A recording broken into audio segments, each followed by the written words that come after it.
I'm Jonathan. I'm here with Andrew. We're representing different levels in the software stack. Andrew's a JVM internals engineer, and I'm a Java middleware engineer. And we're going to be talking about persistent memory, which really spans the two tiers. It's about how we enable the Java virtual machine to work well with persistent memory, and then how we build abstractions on top of that that are useful for high-level application programmers. So I'm assuming you're all Java people of some form or another, but not necessarily persistent memory people. So I'll give a very brief overview of persistent memory for those who are not so familiar with the technology, and talk similarly briefly about existing solutions, mostly from Intel, mostly C-based, so using JNI, which is not ideal. And then we'll get into the meat of the new material, which is around how we are changing the JVM, evolving it to make persistent memory natively accessible directly from Java instead of going through JNI, and the improvements that brings.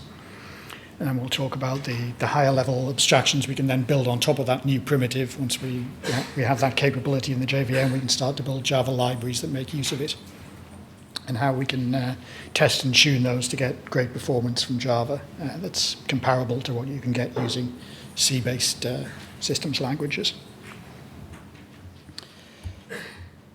So without further ado, what is persistent memory? Well, it's memory. This is the key thing to bear in mind. A lot of people are saying, oh, it's faster storage. It's just like an even faster solid-state drive. And Intel, to be fair, not helping by using the Optane brand to cover both solid-state drive and memory. We're not talking about SSDs here today. We're talking about things that goes on the memory bus. So it fits in your RAM sockets and it behaves exactly like ordinary memory, except it's persistent. So the key thing here from a programming point of view is that it's accessed using load and store instructions. Your CPU is going to stall while it issues an instruction to the memory controller to go and fetch or write to the persistent memory. So this is in contrast to all storage I/O that we're used to so far, which is interrupt-based. So your CPU hands off some kind of request for data, and then goes off and does something else until it gets an interrupt back from the hardware that says, oh, yeah, I fetched that. And the operating system masks that from you, but fundamentally it's an asynchronous operation. So instead we're dealing with something here that is effectively a new level in the processor cache hierarchy. And the point where it ties into the traditional model is at the level 2 cache. So the level 2 cache behaves as normal, but when you flush from that cache, it goes back to the persistent memory instead of to the volatile memory. Although persistent memory does maintain data across reboots, you have to make sure you've written to it, and that's the tricky bit, because historically you didn't have good control over the cache hierarchy. The cache was something that was managed entirely in hardware, so you didn't have to worry about it as a programmer. Things could be evicted or brought into cache whenever the processor chooses. And sometimes you tune that a little bit if you can to get good performance from data locality and not getting a full sharing of cache lines and so on. But by and large, it was outside your control. And that's changing a little bit with some new instructions that have been added to allow you to more explicitly manage the boundary between the cache and the persistent memory, because it's absolutely critical to be able to reason about when you've written back things to memory, when you can guarantee that they're safe. So in the same way that programming transactional systems against traditional storage, you use a primitive, an fsync, to say, make sure you flushed this out to the actual device. So you need some kind of similar instruction to flush to the persistent memory domain. So as programmers, what we're concerned with is how we use this new programming model that's load store based instead of interrupt based to do what historically was storage I/O. So how can we use this? Effectively, there's two modes. There's the easy mode that gets you some of the way there, gets you some of the performance for very little work, and then there's the hard mode that gets you the last little bit of performance that you want to eke out if you've got applications that really need to go as fast as possible. So you can use the block-based cache that the operating system provides, which is how it interacts with traditional storage I/O. And it's that block level that really provides the persistence atomicity. Operations going to the storage are done in terms of usually 4K blocks. So you issue an instruction that says, please go and copy this block or blocks, or range of blocks from the device into memory, and then give me a handle on that memory. So whenever you're operating against some kind of file abstraction, what you're really operating against is an in-memory copy of the blocks from that file. You're not operating directly against the storage device because that would be too slow. So as long as you have the operating system intervening for you, you can upgrade effectively the same way you upgraded a few years ago from hard drives to solid-state drives. You just put in new hardware, put a file system on top of the persistent memory, and hey, your application is suddenly going a lot faster, and that's great. It's a very easy upgrade path. It costs you in terms of hardware spend, but it doesn't cost you anything in terms of software change. Unfortunately, it's still putting a lot of operating system abstraction on the code path, and that's costing you in terms of CPU instructions. So it's not as fast as it could be. And once upon a time, that didn't really matter because all the cost was in the hardware path anyway. So the software was a relatively small percentage of the overall time. But now, because persistent memory is so fast, suddenly the software overhead is significant. So really what you want to do is tune that out of the path if you can. And the way you do that is with DAX. So DAX is a new direct access method that bypasses the operating system cache entirely. So now when you get a handle on a file abstraction, what you've really got is a handle on the actual bytes on the persistent memory, not an operating system copy of it. So that's great in that you can actually bypass the cache, particularly for the write path. That's much cheaper than a syscall. You can now write from user space directly back to the persistent device, which is where the performance comes from. And the flip side of that is you do have to be more aware of it as a programmer, because now the operating system's handed responsibility to you, and you have to manage all the nitty-gritty detail that normally the operating system would have taken on. So to help with that, there's a number of libraries that have been written that provide higher-level abstractions on top of the low-level primitives that make it easier to program against persistent memory. And initially, those libraries are available in C, and the reason for that is that the key primitives that they need to be able to use to access persistent memory are these CPU instructions for flushing the cache. And the reason for that is that the CPU's level 2 cache is volatile. It's going to go away in the case of power failure. And the next level down, the memory controller and the persistent memory it talks to are non-volatile. They have hardware that provides them with backup power in the event of primary power failure for long enough to be able to flush down to chips that don't need power to store data. So the key thing you have to do if you want the maximum performance from persistent memory is to manage the cache evictions, to explicitly say, I want to make this persistent by flushing the level 2 cache back to the persistent memory.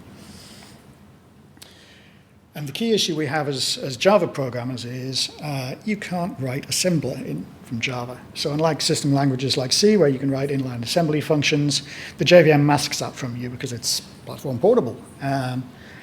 So you need to be able to somehow get at these instructions. So C programmers have an advantage there initially. Once you have that primitive, once you've figured out some way of managing your cache evictions, you can then start to stack higher-level abstractions on top of that. For example, you want to be able to allocate space on persistent memory. You want to be able to say, I need enough space for this file or this object. You want some kind of log abstraction, really. That's the primitive that almost everything uses, whether it's a persistent message queue or transaction system inside a database.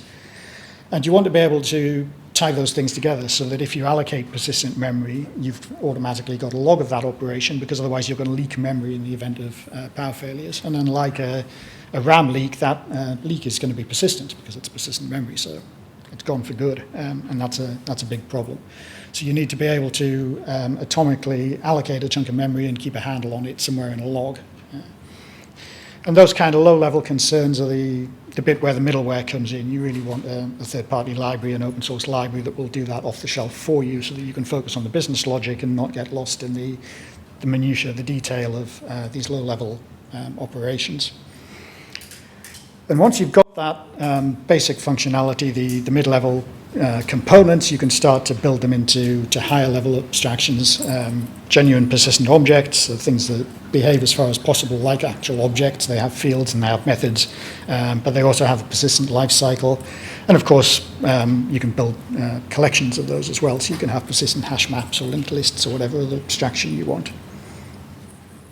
So it's about how do we get these libraries that are currently available only in C and make them accessible from Java. And the current solution for that is via JNI, which is not ideal. There's some overhead there we'd really like to take out. Software overheads that are taken out, well, we're not moving data around in blocks anymore. We don't have to move a 4K block when all we want is 10 bytes worth of it. Instead, we're operating at a much finer granularity. We're down at cache line granularity here. syscalls as well we can take out. Once we've asked the operating system to hand us a chunk of persistent memory, it's our responsibility to manage that, and we do that without needing to call back into the kernel, without that expensive syscall boundary. Previously, we didn't really care so much about those boundaries or those overheads because it was the hardware cost that was dominating our operation. Anything that had to go out to even solid-state drive, or God forbid, to hard disk, was very, very expensive in terms of the hardware path. But now we have a much faster hardware path. We need to be more aware of the overhead of the software path and start tuning that. So with DAX, with the operating system support that's now available, some of that's gone already. The syscall overhead is gone, so we can stay in user space, which is great. But we still have the JNI cost, and as Java programmers, that's a bit of a headache. It means the Java solutions can't compete on a level playing field with the C-based solutions, and that's going to be a problem for the Java ecosystem going forward. So we wanted to address this by figuring out how can we evolve Java, how can we change the JVM so that we have a level playing field with the C-based solutions that doesn't involve this JNI overhead. So Andrew's going to talk about how we use the Java community process to evolve the JVM and put in native support for persistent memory. All right, thank you, Jonathan. Okay, so what we've done initially, Jonathan prototyped a lot of this work. I've actually been working on a specification and getting it into the OpenJDK implementation, and hopefully getting it released in JDK 13 if I can get it done in the next few days. It's all waiting for a lot of bookkeeping to happen, essentially, so it might possibly just slip to JDK 14, but it'll be there for the next long-term supported release anyway. We started with the Java Status Quo, which, as Jonathan said, is using callouts to the operating system, callouts to C, and then through into the operating system to actually do the work of storing things using a block file-based sort of model. So if you have existing disk files, there's a class in Java called map byte buffer, which allows you to map that into memory. It wraps up the actual raw memory address so that Java programs can't do things that would cause problems. And it provides a client API that allows that mapped memory that represents the data in a file to be accessed using a byte level put and get or byte blocks. There's ways of doing structured data types like ints, longs, floats, and so on. But basically, it's a raw access to the actual file contents as it mapped into virtual memory. And it requires an explicit force as an operation on that class called force, which calls back into the operating system to do an msync, essentially writing all the dirty blocks. So it's a very high granularity operation. You can't distinguish a subset. And the implementation uses mmap underneath to create that mapped virtual memory range from the file, and it uses file descriptor operations. The problem with that is that means you really have to do quite coarse grain write back, because the overheads of both calling out to C and then calling into the operating system are quite high. So if you had a range of file that you wanted a lot of threads to operate on, making lots of parallel changes, in fact, with the transactions product that we use. We do that, but we have to block up a bulk set of changes and flush that set of changes as a block. What that means is it causes latency in the execution of individual transactions because you're waiting for the last one in the group to finish before you can do a file force. So we'd really like a much faster, more fine-grained mechanism for write back, and that's the opportunity that is provided with the non-volatile RAM access, assuming we can access it directly. So if you take away the system calls, you could call out to C and do this using the libraries that are provided for accessing non-volatile memory. You'd obviously have to map in a DAX file, and then you'd have to call out to C. There are actually overheads in using the JNI mechanism, the mechanism that allows you to call out from Java to C. Now, the problem are you need to keep track of heap references in case something you're holding on to gets moved by the garbage collector when you call out. And then you find you access an invalid handle and you end up getting a bit of stale memory. There's differences in the call parameter passing model between Java code and C code. So there's a little stub that does argument shuffling. You've got a dynamically linked libraries for the code that you're actually calling out to. So we can get rid of those. That's the first step of optimization we did. We actually put the code that does the file flush and the file map operations into the JVM to make it a bit faster. And we avoided some of those linkage issues because we know what the code does. We can call it safely with exactly the right format without having all these other costs. But actually, even just using a foreign call is inhibiting some of the things that give you really good performance in Java. The call, the branch, and the return themselves are actually expensive because if you make a branch, you've got a possibility of actually hitting a cold bit of code and having to pull it into cache. And then when you return, at the point where you return, you might have knocked some other code out of cache by making a call out. So you're increasing your cache size by having to call out to foreign code. And around a call, you've got to save and restore registers because you can't know for sure that the C code isn't going to obliterate some of the data that in JIT compiled Java code you would like to keep around across the call boundary. So there's save and restore overheads for split into stack. The real big killer is that if you have a call in the middle of a function, you can't analyze across that call to work out how to do code optimization in the compiler. And that's a very important part of the JIT compilation process that gives Java its speed. So you really need to try and avoid calls. That it happens that's more and more important as you inline code into calling code and into callers. There's quite a lot of inlining done, and analysis through the inline tree is a really big part of the speed performance gain that you have. So calling out to C is really quite expensive. So you really want to avoid that. And the reason why you want to avoid that is because we know all we're going to do at the point where we actually need to flush some memory is just put a few inline instructions into a cache line right back, maybe do a memory fence. So we decided that what we do would keep the existing API. In future, maybe we'll think about alternative ways of providing this, but we're keeping the map byte buffer API, and we've extended the API to allow you to map DAX files, and we've extended the implementation to actually make the JIT compiler know about it.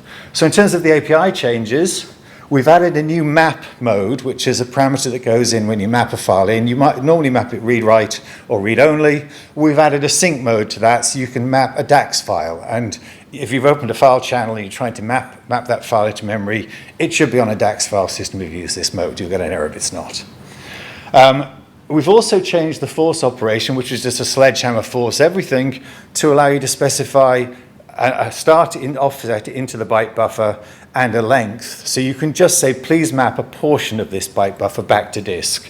So we've obviously got a fine-grained write-back API.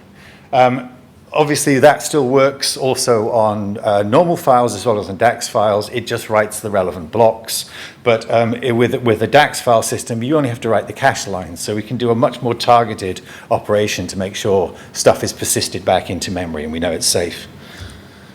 In terms of the implementation, when you've got an NVRAM mapped byte buffer, when it's been mapped in synchronous mode, we actually change the implementation of that force method. So we call it an internal method in a class that's called unsafe. Unsafe is where we park all the stuff in the JVM that does naughty things, that accesses hardware or finds properties of hardware, does things that are potentially architecture specific and also are dangerous to expose to programs. So it's a private internal API. And that method takes the raw base address plus the index. We know which bytes we need to start writing back and how many of them. And it's responsible for actually writing back the cache lines. Now, what it actually does in the base implementation is it calls out to some native methods that do a cache line write back in the case of an Intel processor. On ARM, they use a slightly different instruction to persist a cache line. And the Java code just loops calling this primitive to write each cache line that's in the address range. And then at the end, depending on the architecture and what's available for write-back instructions, you may need a memory fence at the end. So it's a simple bit of Java code that calls out to some native code. So we haven't actually won. If you call and run this interpreted, it just doesn't actually get any benefit. But the JIT compiler knows about these internal methods. And the JIT compiler recognizes them with what are called intrinsics. So when we compile the method write-back memory, instead of compiling callouts to foreign code, it actually just puts a cache line write-back instruction. Or on an older processor, it'll put a cache line flush instruction. When it sees the fence primitive, if it needs a fence, it'll put an S fence into the instruction stream. So when we compile things, we can get rid of the callouts and just put inline code. And that can be recursively inlined into callers. It can be loop unrolled. If you're writing an object that has a fixed length and it's 2 cache lines, it'll put 2 cache line write-back instructions and maybe an S fence if it's needed. And there you are. You've got you don't even have any branching for loop iteration. So there's a lot of opportunity for optimization, loop unrolling, inlining, code analysis, memory analysis through this actual code path. So this gives us a really efficient way of implementing memory write back with a very, very minimum amount of processor work and without any call overheads. And that's the basis for all the things that Jonathan has built on top of that, being able to use these buffers and just write them back really quickly.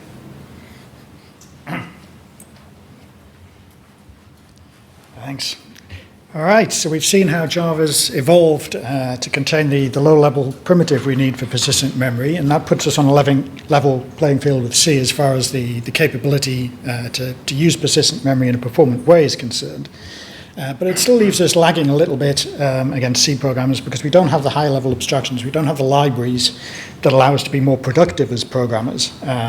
We have to build everything from scratch on top of that primitive. So we'd like to start building a pure Java library that can be used to provide these middleware abstractions. Those include things like an append-only log, which is the key abstraction you need for databases and message queues.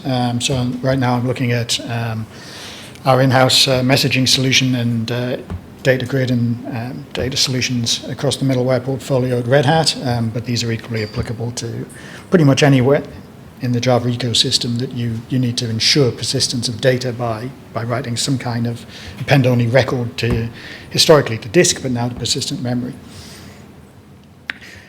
New things that C programmers have had direct access to for a while, but Java programmers haven't because they've never needed them, include a memory allocator, and not just any old memory allocator, but one that is persistence aware. So you need to be able to grab a chunk of memory and have that bounds checked and have some kind of access to it, and be able to free that and have something that will manage that memory for you, lay it out properly, make sure it's not being double allocated, make sure it's not leaking.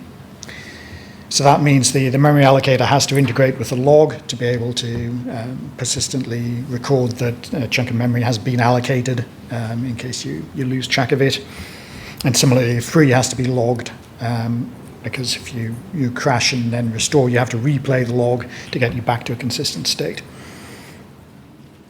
We also want some kind of transaction primitive, some kind of grouping mechanism where we can do more than one operation on memory and ensure that they both happen.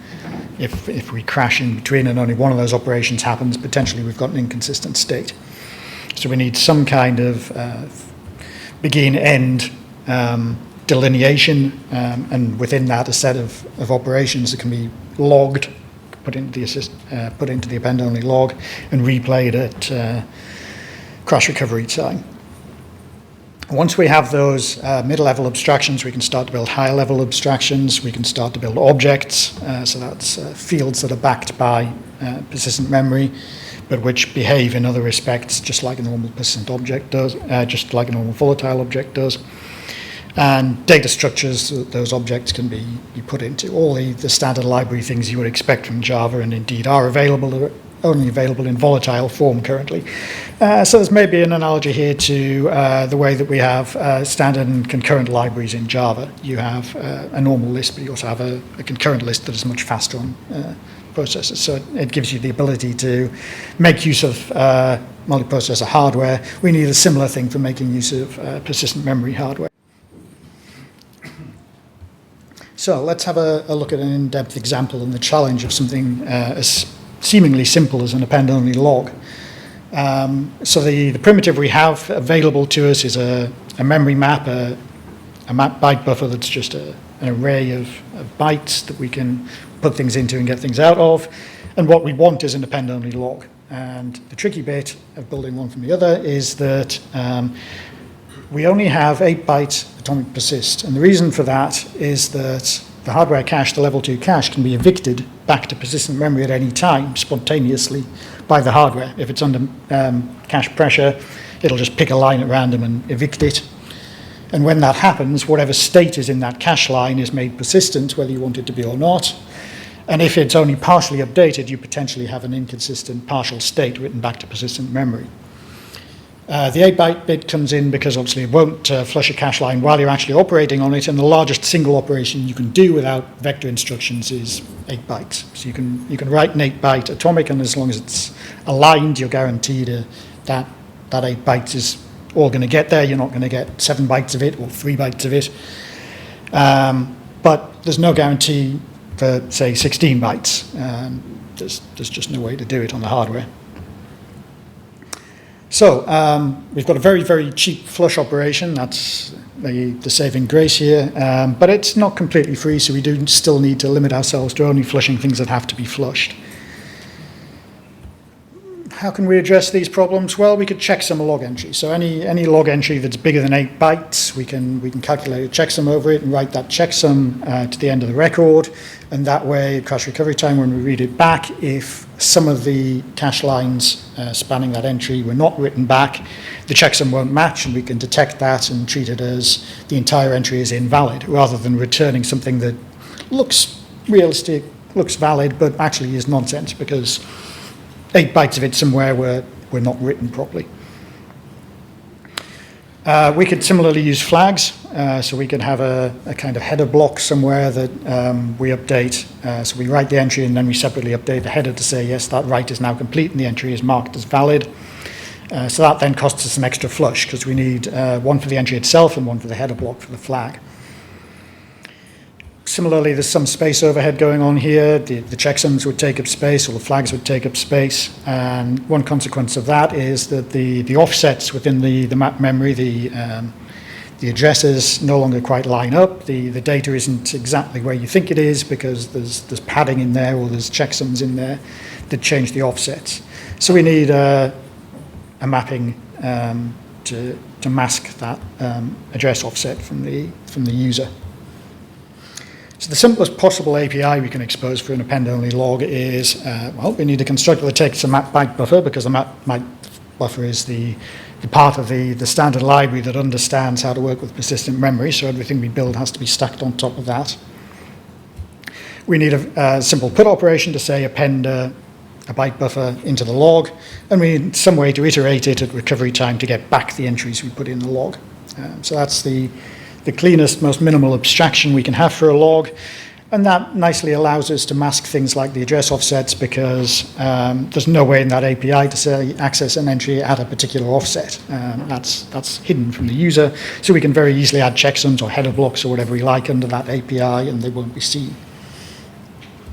Similarly, it's easy to optimize for performance on persistent memory. For example, Although persistent memory in its current form is completely byte addressable and cache line granularity, the actual physical hardware uses a slightly larger block size than that, and there are sometimes advantages to block aligning things for performance reasons. So we might want to be able to pad some of our log entries with white space to align to those hardware boundaries, and we can do that easily under this abstraction. Of course, there are alternatives. We can build in terms of, for example, file channel, and the trade-off there is that a lot of existing databases or message queues or other middleware use file channel as their storage abstraction. So in terms of upgrading them to support persistent memory, if we can offer a file channel implementation that's backed by persistent memory, it's very easy to swap in that implementation for the existing file channel. There's very little code change involved. I'm currently upgrading InfiniSpan. That's Red Hat's in-memory data grid.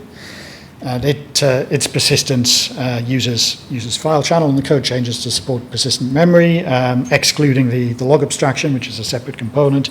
But the InfiniSpan code base changes are a few hundred lines. It's a very smooth upgrade process. So that abstraction does leak slightly, and that file channel does expose the ability to read and write at particular addresses. So if you're going to put in, say, checksums, you have to deal with hiding them from the user. So the abstraction leaks a little bit. But it's still, in some ways, easier to use for an upgrade of an existing app compared to Append-only Log, which is better when you have a greenfield use case where there's no code to upgrade.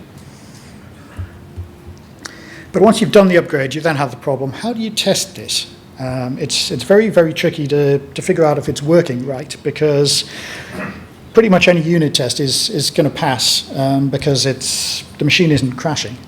So there's no way to tell, did that cache line actually get flushed back to persistent memory? Would it be okay in a crash situation? Would I be able to read it back after a power loss? That's hard to reason about. The hardware is really masking that from you. And you really don't want to have to crash and restart the machine. That's not a good way of testing things. So we need some way to make sure that we're calling force correctly. If we pass it the wrong offset or the wrong length, it could very easily not be flushing the things we needed to flush, and there wouldn't be any way to detect that. We need to make sure also that buffer writes are aligned. We have a byte buffer, and it'll let us write, for example, a long at a non-aligned offset, and if it does that, that write is not atomic, so it could be sheared as one cache line gets flushed and another doesn't, and that would be bad, but how do we detect it? There's no way to tell. So we need some way to be able to trace those situations, and we also ideally want some way to do fault injection. We need to be able to say, if we crash here, how can we simulate this operation failing partway through, so that we can test that we can recover from that our recovery code is going to detect, for example, that the checksum doesn't match and the entry is invalid. So we could build a custom JDK to do this. We could instrument the JVM itself and the standard libraries, the byte buffer, to be able to do that. But that's kind of clunky, having to have a special JVM just for testing. We'd really like to test this on a standard build. That would be much better for our CI environment. Fortunately, there is a way to do that, and it's a tool called Byteman, which Andrew's going to tell you about. Right, so Byteman was a tool that I started almost 12 years ago with a few nudges from Jonathan to test the transactions product. It's a tool that's an instance of what's called a JVM-TI Java agent. That's a whole mouthful. JVM-TI is the Java Virtual Machine Tools Interface. It's an extensibility model for the JVM and for the Java, the built-in runtime classes that allows you to instrument, monitor, test, debug the running of the virtual machine and of the core runtime classes. What it is, with the JVM-TI Java agent, what you actually get to do is run a bit of Java code alongside the application. But it's not just any bit of Java code. You can add an agent and get it running inside the JVM, and it gets given a handle which gives it some very special privileges. What's important, particularly for what I'm going to talk about, is it gets the ability to query the loaded class base and see which Java classes exist in the runtime. It can intercept loads when classes get loaded, Now, the class is loaded in a format called bytecode, which describes the layout and the execution of methods in terms of an abstract machine operation. And it can take that bytecode representation and it can hand back the virtual machine a different bytecode representation. So it can change the behavior or even the structure of classes with a load time intercept. If you load an agent into a running program, it's not allowed to change structure because that could break existing instances, but it can redefine the method code. And then the JVM will start using that new version of the methods from that point onwards. And then you can take those changes out and go back to the original. So it's got immense power, the ability to completely change the way that the machine behaves at runtime. And that's exactly what we want to do for testing. What's the benefit of that? Well, that's great if you're a JVM programmer or somebody who understands bytecode and low-level class representations. But this agent has to take bytecode and produce bytecode. It's really an expert-only thing. Now, what I did with Byteman was I said, well, what we really want is a general-purpose tool that Java programmers can use. So with Byteman, you provide rules which say, I'd like to change this bit of code here so that it looks as though this Java code was in there from the get-go. You're redefining the way the Java code behaves. And you can do it as a Java programmer. You don't need to understand bytecode. And Byteman does all the heavy lifting and works out how to tweak the bytecode to get the changes in that you want. And you can upload your changes and they'll unload them. So let's have a look at an example rule. This is a rule that you could use to trace the behavior of write-back memory. This was just printing out to a screen. You could do other things as well, obviously, to track information, store it, and then compare notes at the end of a test run. Every rule has a name, so that's in green. The 3 entries in yellow, those 3 clauses define where in the code you want something to happen. So this is in method unsafe, the one I mentioned before. The method is described with its, you don't have to describe the signature by name, but I've actually put the signature. We're talking about write-back memory, that method that non-unsafe that takes 2 long arguments, the address and the length. So we now know where we want to make a change. Now this is injecting some code at the start of the method. You can inject code in various different locations. So when we call write-back memory, there's going to be some extra code run. And every Byteman has a condition, which is a Java expression that's evaluated in context in the method to decide whether to do some things, and the do clause says what you do. So we always want to see what write-back memory does. And the 2 statements there, 2 bits of Java code, are a print line statement to print out the address argument and the length argument. Now address and length, those things in orange, those are parameters to the original method code. The bytecode keeps track of names of variables. Byteman, when it links this code in, it looks up in the original method, it finds what the address is and works out that's parameter 1. It works out that length is the name of parameter 2. So it generates bytecode that will call system.out.println. It will do a string append with that string address equals and the value of parameter 1, which is type long. So it does a long to string conversion, calls string append, and then passes that to system.out.println. So that will basically make a print statement appear. It's type checking and it's validating this code as it's injecting it. It updates the bytecode and hands that back to the JVM. So you've got a nice, easy way of getting a bit of Java code in there. We can see what's going on. The way you actually use it is you load the agent. You can either do that from the command line, or you can actually install an agent using a script I provide when the JVM is actually running after it's started. You then upload rules, which Byteman takes, and if a class is already there, it'll make the changes immediately and hand the JVM back a new class, and then that code starts running from that point onwards. You can unload your rules at some point if you want, and it will take all those changes out and you're back to where you were. So that, if the class is already actually in the JVM, that's fine. If the classes aren't yet loaded, Byteman keeps the rules hanging around and it intercepts the load and it makes sure that the correct version of the class is used. So this will work both from startup and in a running JVM. It's obviously quite a powerful mechanism, but it would be really nice to be able to integrate that with a test process because this is really most useful when you're testing things. So I've integrated it with the 2 most common test frameworks, JUnit and TestNG, and there's a package on top of Byteman called BMUnit, which you can use to actually manage the process of making changes when you start a test and having those changes unloaded when your test is finished. And what happens is when you use the Byteman annotations on your test to say, here's some extra things I want you to do when running this test, the agent will be automatically loaded by JUnit under the direction of the Byteman BMUnit code. If there are annotations that say load some rules, Byteman will make sure those rules have been uploaded and the the application code or the VM code has been changed before the test runs, and it will make sure that they get uninstalled after the tests so that you don't have side effects that affect tests that it is not appropriate to. So you can scope the things to exactly the test methods that you're interested in. So you might put in things like those print statements or some statements that squirrel information away somewhere for a later comparison. You could put validation statements, assertions into the code to make sure that when you get to a certain point, some properties are true that you expect to be true in the test. You can also make code do things that wouldn't be expected. You can make a method short circuit and return immediately with a wrong value, with an unexpected value. You can make a method throw an exception as long as it declares the exception signature. It's got to be type safe, but if a method could potentially throw an exception, you can just force it to do that. So you can simulate erroneous behavior and then make sure later on that the test code that's meant to the application code that's meant to handle that actually does handle it. And this can involve changes not just in the application code that's under test, but also in the JDK runtime code. So you've got immense scope to set up complicated test scenarios and see what the application does and validate it's doing the right thing. Just to give you an example of a rule, this is of use of BMUnit, the way you'd actually set a thing up.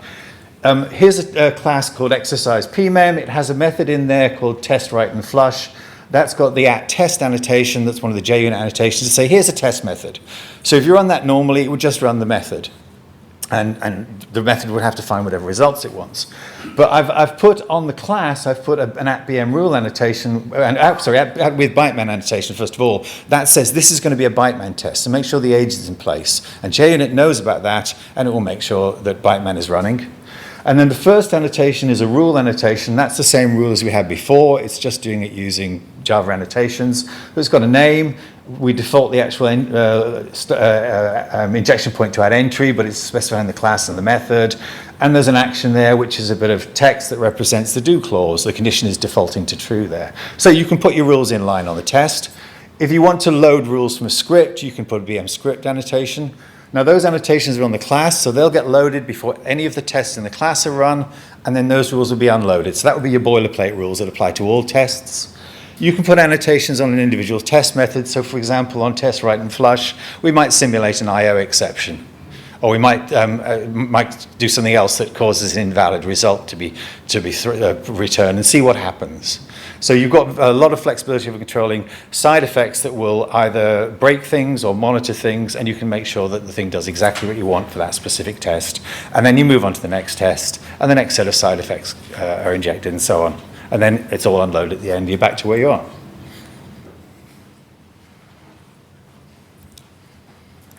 Right, so this is a very powerful tool for testing with persistent memory because it allows us to build test cases that can assert against things that are happening inside the JVM. So by attaching Byteman rules to direct byte buffer, we can monitor put methods, for example, and check that they're aligned. We can have a bytecode injection that will instrument the put method of the standard library, the Java standard library, so that it looks at the address offset that put is being done at and says, is this a multiple of, say, 4 if it's put for an integer? If it is, great, it's aligned, everything's fine. If not, fail the test. So now my unit tests for something like Append-only Log will automatically blow up if I've done something silly and forgotten to align my rights. Similarly, we can build a bit array to track cache line dirty status. The hardware, of course, is doing that automatically, but not exposing that to us. There's no way we can ask the chip what cache lines are dirty, but we can track it through code interception. So using Byteman interceptors on the puts, we can mark a particular line as dirty, and by instrumenting the force method, we can then mark the line as clean when it's flushed out of cache, and we can assert at the end of the test, well, the line's clean. Did we flush everything we needed to flush? And that catches errors such as passing the wrong offset or the wrong length to the force method. Similarly, it catches performance issues where you flushed more than you want to because it'll tell you, hey, you just flushed a cache line that's actually clean. You've got an extra flush or a flush that's too long in there. Take that out and performance will get better. So it gives us a very powerful way of validating these abstractions that we're building on top of the lower level primitives and making sure that they're correct and performant. We can also start to do more advanced fault injection kind of simulation. So instead of having to actually power cycle the machine, we can say, pretend there's a power failure there, interrupt that operation halfway through, and then we can check that the recovery code correctly brings us back to a stable state. We can also use this as a very primitive performance metrics method. It's not as good as the hardware timers that Intel's performance framework will give you, but it's pretty close because the overhead of the bytecode injection for Byteman is very minimal, so we can put timers around the flush method, for example, and find out exactly how many clock cycles, how many nanoseconds that's taking, and get some idea of the performance parameters of the abstractions we're building. So we've covered a lot of ground. We've looked at this new persistent memory hardware and what that means in terms of the changes versus programmers. What are we going to have to do to evolve Java to make it support persistent memory? We've looked at the new primitive we've put into the JVM. And we've started to discuss what are the high-level abstractions we can then build on top of that primitive. So the situation today is we have the changes almost into JDK, hopefully into JDK 13 if we hit the cutoff, which is coming up very soon, otherwise into JDK 14. That puts us on a level playing field with C and other systems languages as far as performance and availability of the low-level capability is concerned. We're now starting to build out the library on top of that, which will give us the ease of use parity with C, where they already have some of these abstractions available as a library. We need the corresponding abstractions in native Java.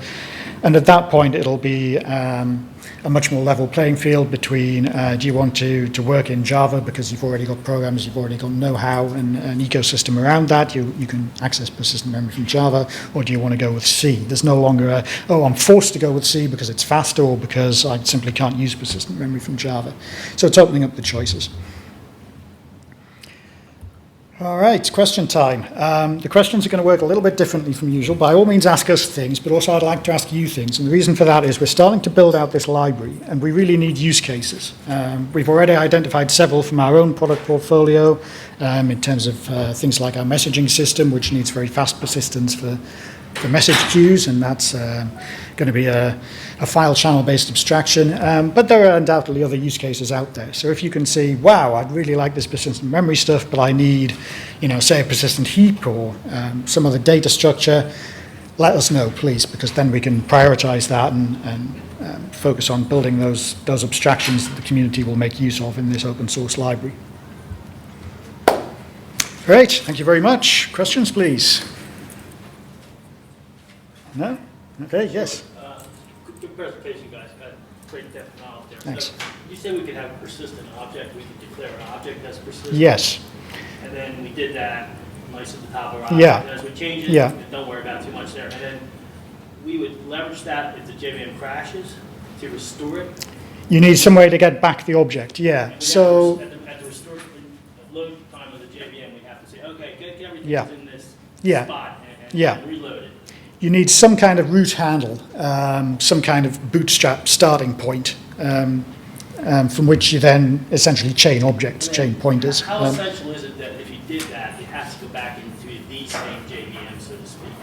Could you take down it on this server? Not essential at all. Yeah, yeah, absolutely. Well, hang on. JVM here, could you reload Persistent memory resides physically in a server.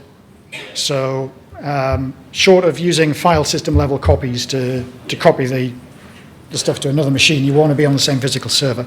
But yeah, separate VM, certainly, yeah. Yes, you can absolutely restart a container or have something fail and restart, or even evolve versions. Schema evolution's tricky, right? If you change the structure of the object because you've deployed new code. But other than that, yeah, I absolutely. wouldn't see this so much as a clustered cache solution there, but for objects in memory, you're using there, you keep them in your memory, Yeah. your JVM. If for some reason you lost it, you can bring it back up. And keep Yeah. it there, like, Yeah. such. That's- Yeah, and that fast restart time is one of the key attractions of this technology, really. If you crash, you can restart very quickly. You don't have the current problem of, hey, I've got, say, an in-memory data grid, but if it needs to restart, it needs to reload everything from disk, and that takes ages because the disk is so slow. And it's not that node's not available to me until it's finished restoring. With persistent memory, it's there instantly. because it's only going to access those objects on demand out of memory. So as soon as it's got the root object, as soon as it's got one tiny little handle that takes no time at all, it's back in business. So the restart time is much faster. I think we need to stop there. Well, any more questions we can take offline if anybody's interested, but we've just got a signal we need to finish. So thank you very much. Excellent. Thanks.